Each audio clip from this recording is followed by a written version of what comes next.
Allah akhas, sannan kuma uba ga sauran ɗalibai, wato babban malami malam Abubakar Mukhtar Yola, Allah ƙara masa lafiya da kuma imani da sabati, domin ya mana ta'aliki cikin mintunan da ba su wuce minti 10 ba, kasantuwar lokaci ya tafi da yawa. Allah ya saka da kai malam.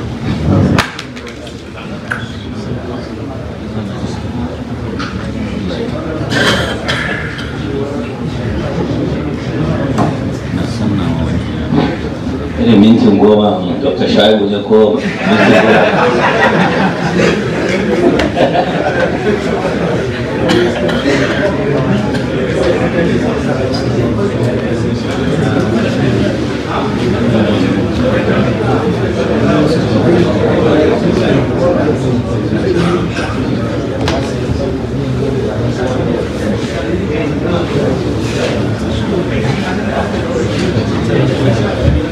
الحمد لله رب العالمين وصلى الله وسلم وبارك على خير خلق الله أجمعين وعلى آله الطيبين الطاهرين وصحابته والتابعين ومن سار على نهجهم واهتدى بهديهم إلى يوم الدين وبعد والسلام عليكم ورحمة الله وبركاته. توني ما نشاء بعدم موسى من سمينا ما أنت بنتي قوما. To da farko dai ina farin ciki da haɗuwa a wannan waje, wannan jami'a mai albarka, jami'ar musulunci ta Madina, wanda ita ta yaye mu kuma ta yaye wasu daga cikin malaminmu. Muna yi muku murna kuma kasancewan ku ɗalibai a wannan jami'a mai albarka, wanda a duniyar musulunci babu jami'ar da ake alfahari da ita kamar wannan jami'a wajen karantar da addinin musulunci da sunan manzon Allah sallallahu alaihi wasallam da tacaccen tauhidi. Ni duk bayan da ake abu biyu ne yake zuwa mini. Abu da farko, ina muku murna da farin ciki na kasancewan ku ɗalibai a nan, saboda kun zo babbar jami'a ta duniya da ake karantar da addinin musulunci, kuma kun zo ne domin ku fahimci addini. ko manzon Allah sallallahu alaihi wasallam ya ce man yuridillahu bihi khairan yufaqihu fi din, wanda Allah yake nufin sa da alkhairi zai fahimtar da shi addini. Za ku ga bambanci tsakanina da Dr. Shaibu. Ni zan kawo hadisin kawai kawo matani kawai direct sai ba ku fassara shi, kuma sai ya ce wani ya rawaito shi a ruwaya wani to wannan malamin hadisi kenan, ko kuma malamin fiqh ma'anar kawai za mu ba ku na hadisi. So duk wanda Allah yake nufinsa da alkhairi zai fahimtar da shi addini. Duk wanda kaga yana kokarin fahimtar addini to Allah yana nufinsa da alkhairi kenan. To muna fatan duka mu zama a ciki. Abu na biyu kuma tausayin ku nake ji. Kun zo jami'a a wani irin yanayi, wani irin lokaci, wannan mutum da baya gaba ɗaya sai ya ji cewa yana jin tausayin ku, kasancewa ba ku zo jami'ar a yadda take a irin da ba, wanda mu ma lokacin da muka zo din abubuwa da yawa dai sun canja, amma kuma yanzu abun ya ƙara canjawa kwarai da gaske, kuma ba tone zan yi ba, kawai a dunkule na gaya muku haka. Abu na gaba, na zo ina ga bai wuce wata 3 ba, mun dan tattauna da ku a nan wajen, duk da cewa akwai sababbin ɗalibai da yawa wanda suka zo, an ce sun kai mutum 70 wanda a wancan lokacin babu su. To amma ba zan maimaita abubuwan da na faɗa a can baya ba. Kawai abin da zan gaya mana shine wannan tafiyar da muka yi muka baro Najeriya muka zo nan Madina, to mu fa'idantu da fa'idodi guda 5 wanda dukkan wanda ya yi doguwar tafiya irin wannan ya je zauna a wani wuri ya kamata ya zama ya samu irin wannan fa'idodi. Imam Shafi'i yana cewa wa qadir anil awqani في طلب العلا والسافر وفي الأسفار 5 فوائد: تفرج هم واكتساب معيشة وعلم وآداب وصحبة ماجد. كتفي كبر غرينكو wajen neman ɗaukaka, yana nufin neman abin da zai zama sababin ɗaukakan ka a duniya da lahira, kamar ilimi ko wasu abubuwa da suke da alaƙa da rayuwa ta duniya ko addini. Yace a cikin tafiya akwai fa'idodi guda 5. Akwai tafarruju hammi, yayewa bakin ciki.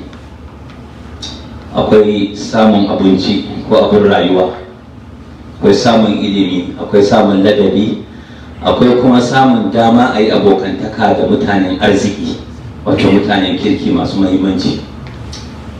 Tafarruju hammi, duk mutumin da ya zo karatu jami'ar Madina, lallai kafin ya zo yana daga cikin abin da yake damunsa a ransa cewa bai samu ya zo jami'a karatu ba. Yana cikin abin da yake yawo a ransa, burinsa dai ya ga ya zo jami'ar musulunci ta Madina. To idan ka zo wannan bakin cikin an yayi maka shi. Wannan shine ake cewa hammu da larabci, yana da bambanci da husnu ko hazan. Wato shine wani abu da ka sa a gaba ka damu ka ga kayi shi, ko kuma wani bala'i nan gaba da kake tunani zai iya afka maka bai faru ba, amma damuwan abun ko kar ya faru ko ya faru yana damun ka. Wannan shi ake cewa alhammu. To dukkan wanda ya zo jami'a yana da wannan hannun, burinsa dai yaushe dai kai shi a jami'ar musulunci ta Madina. To nan da ka sa kafa ka shiga, shikenan an yaye maka wannan damuwa. To da ma damuwoyi da yawa wanda kai ka san su, kowa ya san su, na rayuwa da na ilimi da sauransu.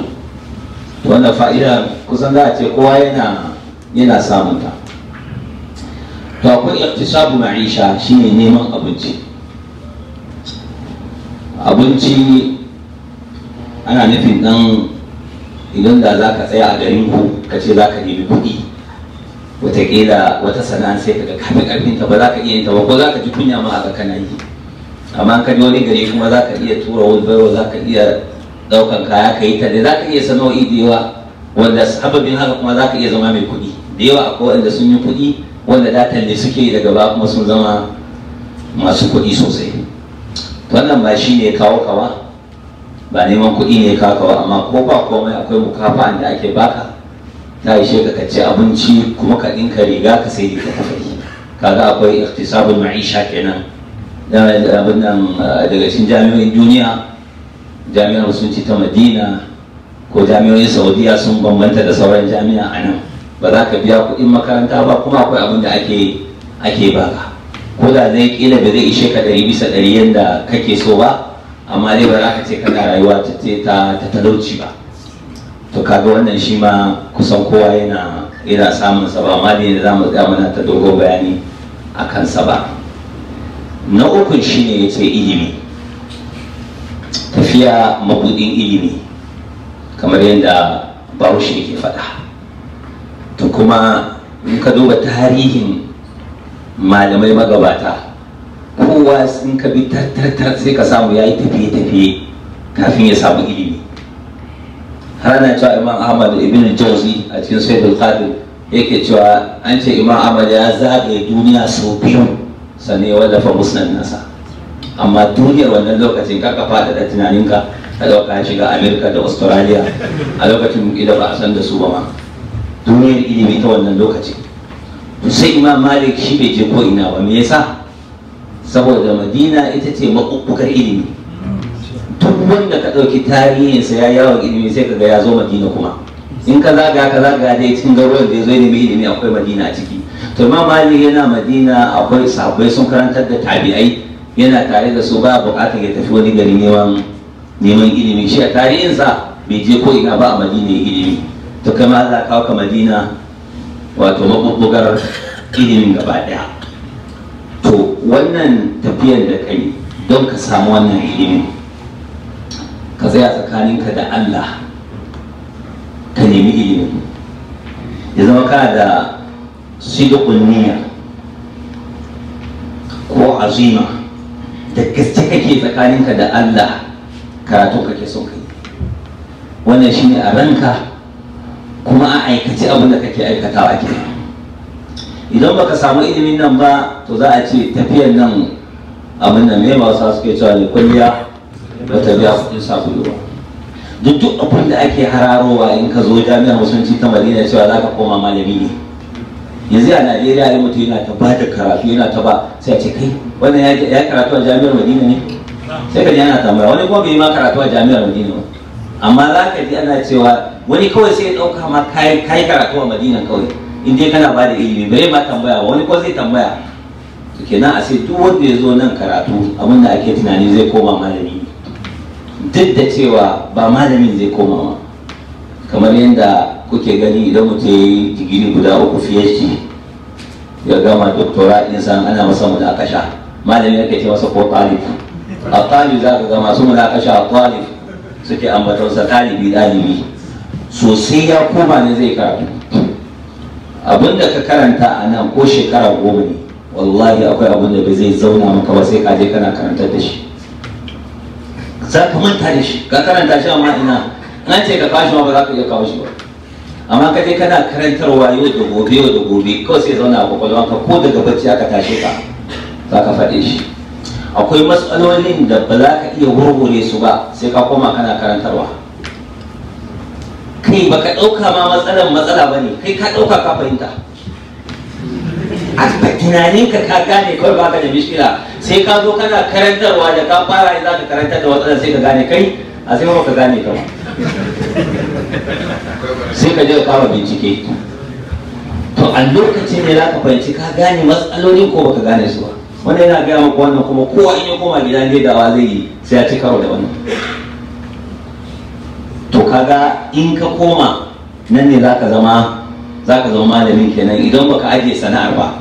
In kuma ka je ka kama kasuwanci kawai ka kama neman kuɗi ko siyasa to kaga wannan kuma shi kenan ya abin da aka samu a nan Allah masa albarka.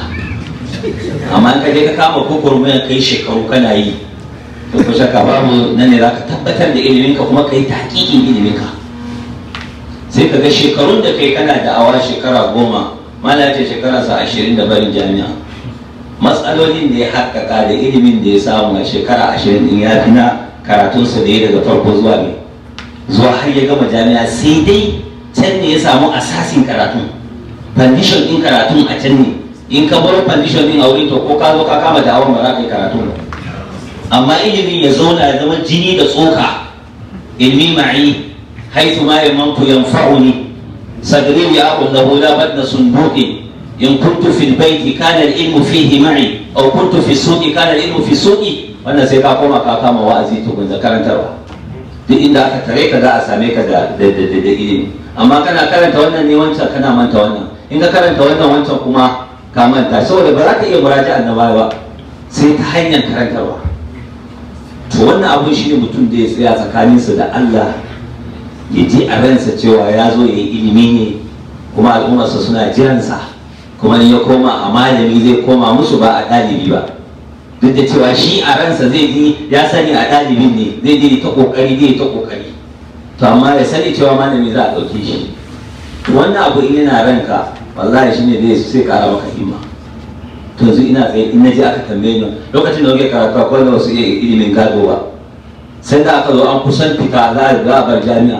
To yanzu fi sabi in na koma Najeriya aka kame matsala ta gado ya zani, ai dole ne sai an fahimci gadon nan. To haka duk fannoni haka za ka ɗauka, suka tsaya kuma suka koya. Ai za a tambaye ni kaza, za a ce in koyar da kaza, to in ban iya kaza ba yanzu ya zani. Kuma tabbas idan ka je ka fara wa'azin komi ka iya kawai a wajen al'umma, ba abin da baka iya ba. Kowace matsala za a kawo maka ita, ko iya tarihi kawai ka iya, ko ya wa'azi kawai ka iya, sai an kawo maka matsaloli na shari'a, ba abin da ba za a kawo maka ba. To kaga wannan dole ka ji a ranka.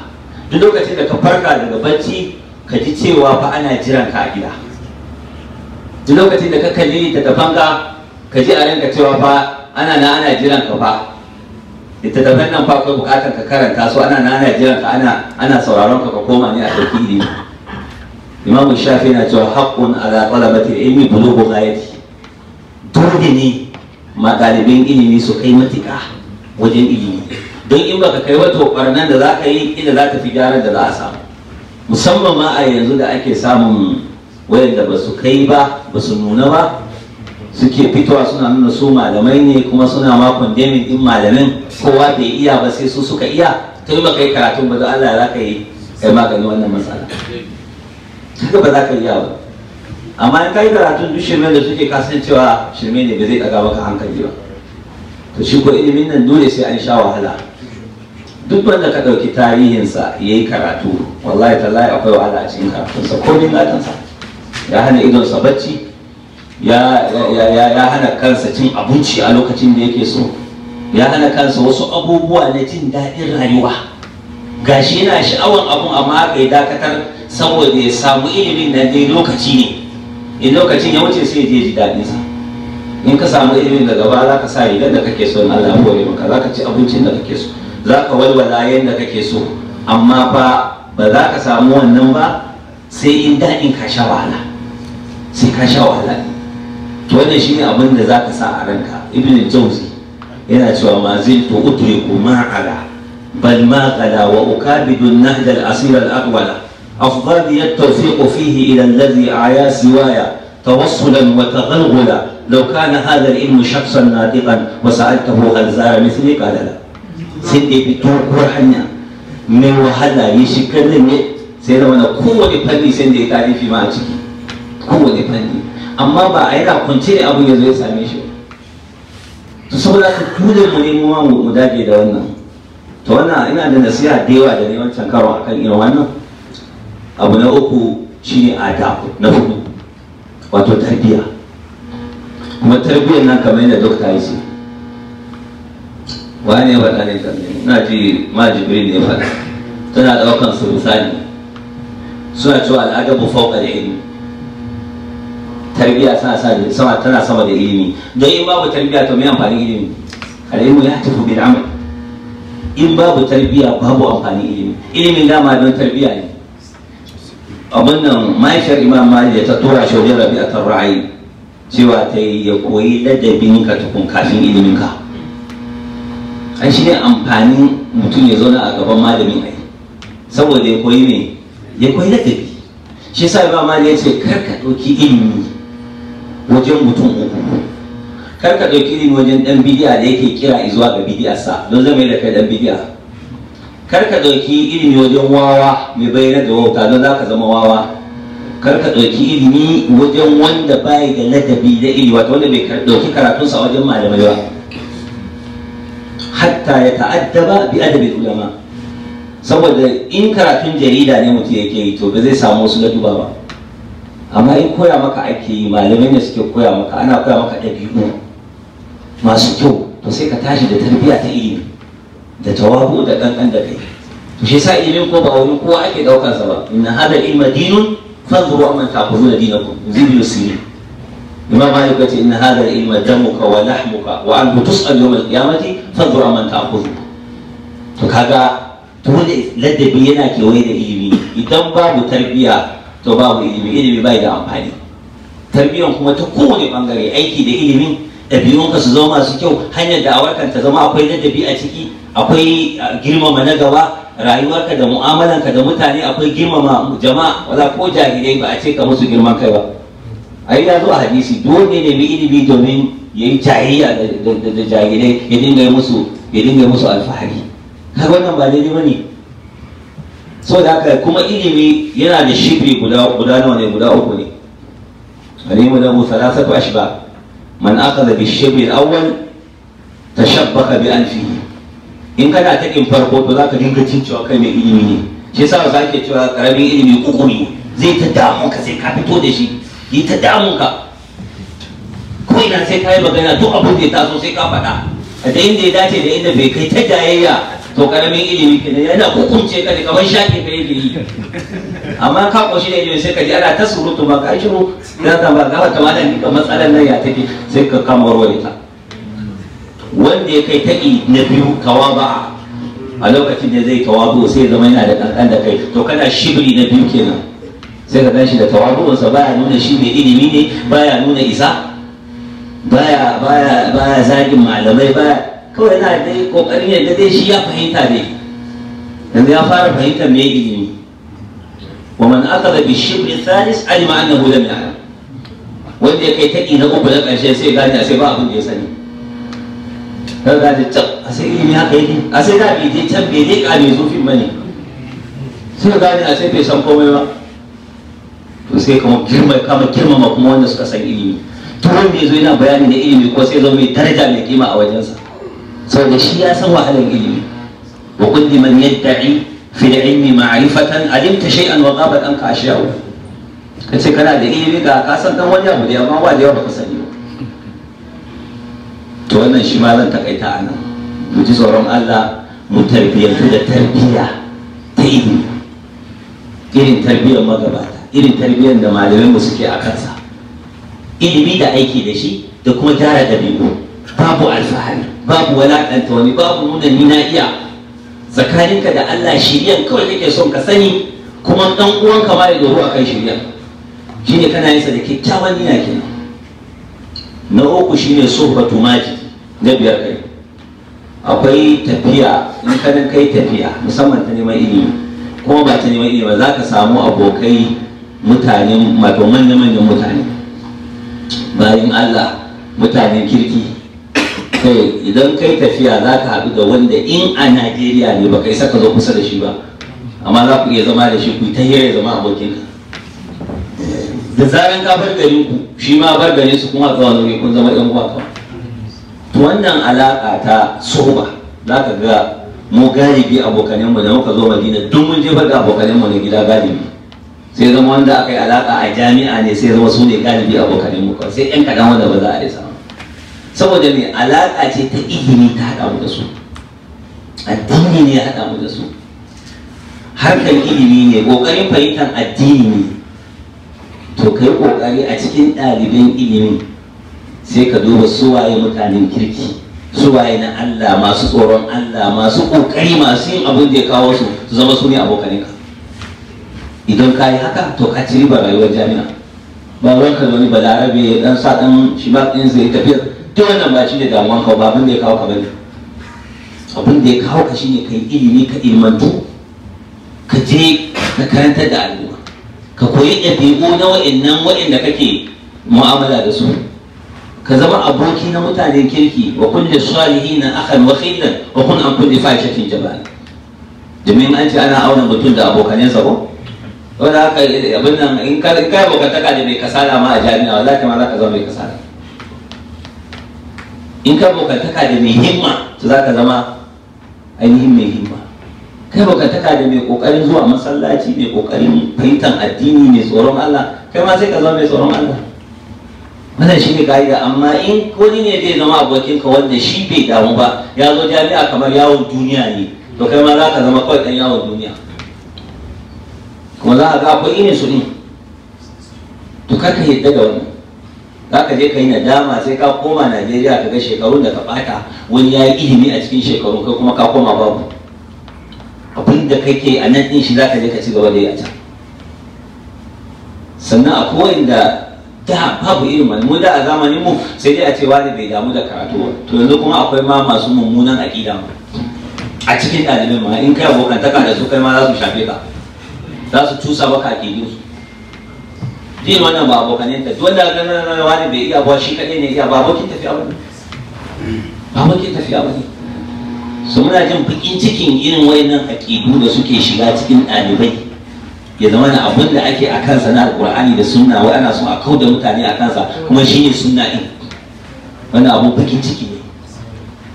Mu ji tsoron Allah, mu tsaya akan tarbiyya ta alkitabu wa sunna a bisa fahimtar magabata, wanda muke akan, wanda ainihin jami'a akan ta take tun asali, malaman mu akan sa suke, wanda ita ce kuma abin nan ɗabi'u da manzara sama yake son mu tabbata akan su.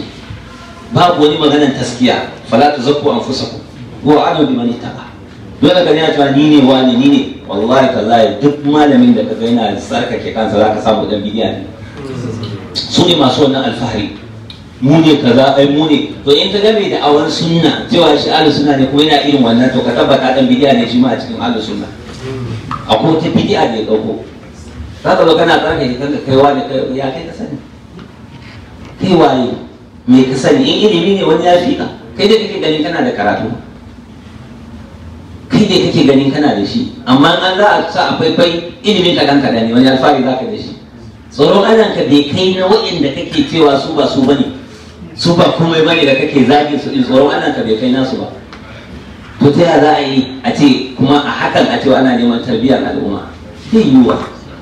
Saboda haka abokanai a jami'a ka san irin wanda za ka yi abokantaka da su, wanda yake harka irin naka, fahimtar ku ɗaya, manufar ku ɗaya, to wannan ya zama abokinka. A ƙarshe wata magana da Ibn Qayyim faɗa cikin Miftahu Dari Sa'ada, ina yau mai mita wata da muhimmanci ga ɗaliban ilimi, shine abubuwa guda biyu. yace sihhatul fahmi wa husnul qasdi min a'zami ni'amillahi allati an'ama biha 'ala al-ibad. بل ما عودي عبد أطاعا بعد الإسلام أفضل ولا أجل منهما. kyakkyawan fahimta wa addini, ingantacciyar fahimta wa addini da kyakkyawar manufa yana daga cikin manya-manyan ni'imomin da Allah ya yi wa bayinsa. Yace kai ba bawa bawan Allah wata ni'ima sama da wannan ba musulunci. Idan kana da kyakkyawan manufa tsakaninka da Allah, addinin kake son ka gane ka fahimtar da wani, kuma kana da ingantacciyar fahimta, kokarin ka ga ka fahimci addinin a daidai, wallahi tallahi babu wata ni'ima sama da wannan bayan kasancewa ka musulmi. Ita ce ni'ima ta ƙarshe, kuma wallahi ba kwani yake samu. Sai masu kyakkyawan manufa, masu tsoron Allah, in tattaqullaha yaj'al lakum furqana. Sai ka ji tsoron Allah za ka iya samun wannan, sai Allah ya baka kyakkyawan fahimta da kyakkyawan manufa. Amma in baka ji tsoron Allah ba, wallahi ba za ka samu wannan ba. Za ka iya tara karatun ka dinga fassarawa, kana karanta kana fassara, amma wallahi ba ingantacciyar fahimta ne a tare da kai, ko kuma yazo baka da kyakkyawan manufa, saboda son zuciyarka kake bi. Ina ratul aqli maqsufun bi qawi hawa wa aqlu asil hawa yazdadu tanwira. Saboda haka mu gyara niyyar mu, ko mu yi kokari mu ga muna da ingantacciyar fahimta wa addini, domin ubangiji subhanahu wataala ya samu yi nasara cikin abin da muka sa a gaba, kuma Allah ta'ala ya samu a cikin bayan sa nagari. Wa sallallahu wa sallam wa baraka ala nabiyil karim. Assalamu alaikum wa rahmatullah.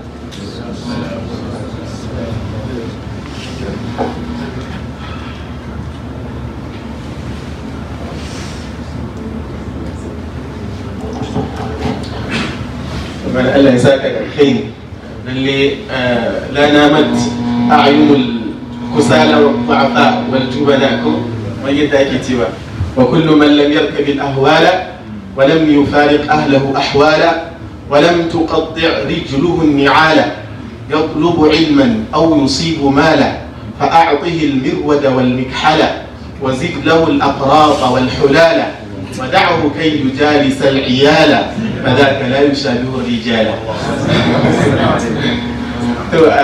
أقول بدي ضد أن من shiga dare da yawa za mu kai fakara na ƙarshe wanda shi ne ɗan nishaɗat da wasu daga cikin ɗalibai za su shannafa